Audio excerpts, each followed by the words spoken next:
ప్రజల యొక్క నీళ్ల దాహం తీరుస్తున్నామనే ముసుగులో కేసీఆర్ కుటుంబం తీర్చుకుంటున్న ధనదాహాన్ని కప్పిపుచ్చుకునే ప్రయత్నం చేసిండ్రు.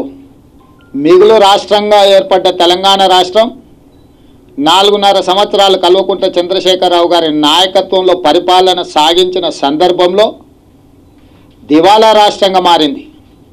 అదే సందర్భంలో అప్పుల ఊపిలో కూరుకుపోయి కొంతమంది కేసీఆర్ గారి దగ్గర బంధువులకు తొడుక్కోవడానికి రబ్బర్ చెప్పులు లేని వాళ్ళు కూడా ఈరోజు అదానీ అంబానీల స్థాయికి వేల లక్షల కోట్ల రూపాయల ఆస్తుల వ్యాపారాలను సంపాదించుకునే పరిస్థితి వచ్చింది. ఈరోజు దేశంలో ఉన్న అత్యంత ధనవంతుల కొద్దిమంది జాబితా తయారు చేస్తే 1, 2, 3 స్థానాలలోనే కేసీఆర్ గారి కుటుంబం చేరుకున్నది. అంటే ధనిక రాష్ట్రంగా ఉన్న తెలంగాణ దివాలా తీసింది.